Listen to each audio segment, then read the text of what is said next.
Hey Scrappy Peeps, Suzanna here today to share with you a layout I created based on the new sketch challenge over at Cocoa Daisies. Here's the sketch I created, and it was based on a layout that I made a couple of years ago of my son on an aircraft carrier with some crazy socks, and that is the layout that I completed for the challenge this time around.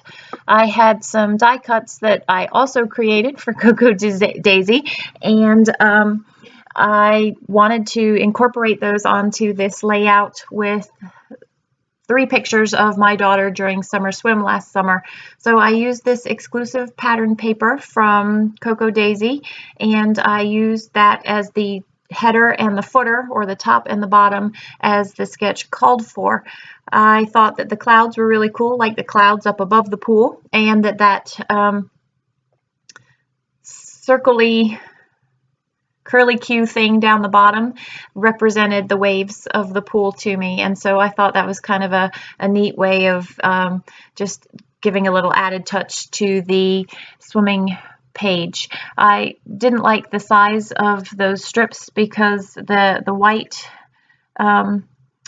bit that I cut off, while it looks really cool as it is, it didn't look cool on the piece of paper, and so I just trimmed those down. They were 2 inches top and bottom, but they're trimmed down to what I think is 1 1/4 for those headers and footers of the layout. I went with the 2x2 squares, and I had print my pictures to that 2x2 size and then just cut out squares of coordinating paper. I wanted to stick with the blues, greens, and pinks as the hues of this layout, and so chose elements that coordinated with that. My daughter, well, and my son, the summer swim team that we swim for, the colors are blue and green, so that's why I went with those colors, and then I just wanted the pink to add a bit of a feminine touch to it. I'm not really one for perfection on lining things up, but because it is a grid and it's a very obvious grid on white background paper, I did try and use my ruler to line things up as best as I could. So I'm just cleaning out the digital die cut file there, and I toyed with keeping it white on white, and I do really like the white on white, but because I have that hint of pink in the flamingo paper, I wanted to pull out a little bit more pink. You'll see that when I put the pictures down, I forgot to use some of the die cut elements that I had wanted to put and pop behind the picture, just to add a little bit more fun visual interest. And the edges that are popping out from the picture are not actually completely adhered down. I like that free-flowing effect. I found that ice cream die cut from the ephemera pack from Oasis Crepe Paper, and now I'm just looking for a couple of other things from the print and cut files. I had that acrylic that I toyed with, but most of these things in this little tray here are the digital print and cut files that are available to subscribers. And so I just wanted a couple of those things to fill in some of the squares. While I could have left the squares blank and just or journaled on them, I wanted the journaling on that day in the life card underneath summer, and I knew that that was where my journaling was going to go. Instead of using a really long title, I used summer, and then what you'll see later is I put swim below the journaling card so that I had that space to fill in for my journaling.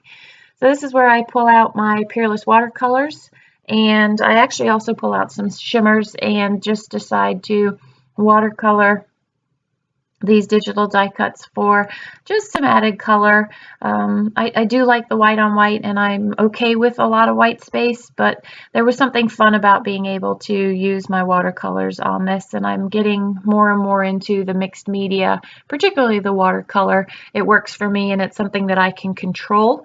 So I have my scratch piece of paper underneath the paper, just trying out colors to see how they work. And I wanted to make summer pink, and it was really hard to match the summer with the colors that I have available to me in Peerless, with the sort of softer pink that is in the collection. And while it does end up being a whole lot brighter, I like it. It needed a pop of brightness above that wave on the journal card in order to coordinate.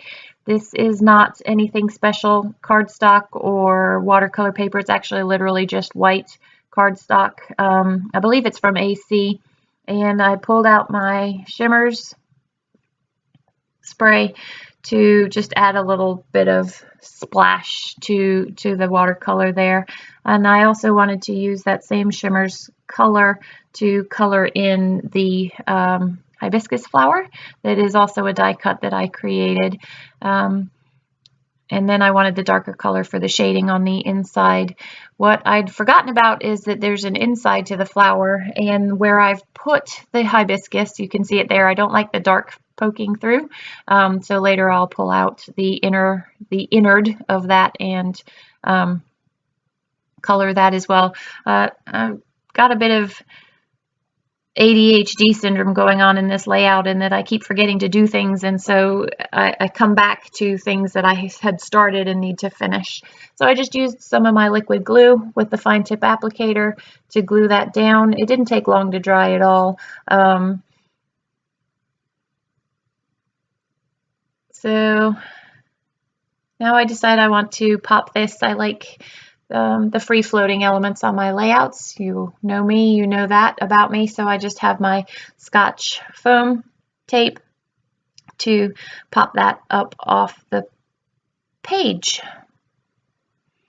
In a few minutes after I glue down all the embellishments in the squares, I'm going to finish the title and use the stamps that came from the exclusive add-on for the planner, I believe, and I use that to type in swim.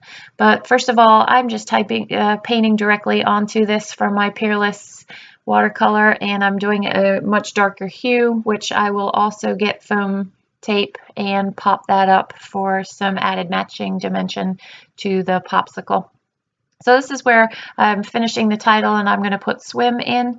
I again pulled out some more of my shimmers, and you saw my swatch palette there, nothing fancy, and just took a large brush, watered down some of the shimmers, and painted in what looks like a nice little pool of water for the swimming pool. And because I love the look of how that liquid shimmers drops, I went in and put some drops for a little added depth to that. And I did take a heat gun to this, so it does warp the page just a little bit, but that'll quickly come back down to flat when my page goes into the page protector. So that's where I put the foam right now. Also behind Just Go as that embellishment in the top right of those squares. So I have 3 things that are popped just for that visual triangle there. And there's some little teeny tiny stars that go in the digital cut file that go with cruising, because my girl was cruising in the water this night. So while it's not car cruising, it was definitely fitting for this layout. So I'm just adhering down all of the bits and pieces. You'll see at the top right corner, just above summer, I've got 3 of those date circles in various different colors. I end up moving them from the top where the sketch had called for something up there. I didn't need 3 of them, and so I moved them down to one of them by the popsicle to cover the headless headless flamingo. So there you saw I just dried that off, and I pulled out these alpha stamps. I love these alphabet stamps. You can never have enough alphabet stamps, and these are probably going to be my new favorite. I use Memento Luxe ink to just stamp swim. So what you can't see that I'm kind of doing off camera, not intentionally, I'm sorry about that, is I'm just laying out swim on my acrylic block. And I haven't used these stamps before, and I like to stamp them before I use them to just break them in and make sure that they're going to stamp cleanly. So there we go, and that's where that card is going to go. Now with these stamps, there comes some little innards that you can put into them, so that's what I stamped on that eye there. So here's some close-ups. We would love for you to play along with us this month. Thumbs up if you like my video would be great. I'd appreciate it. Looking forward to hearing from you. Take care.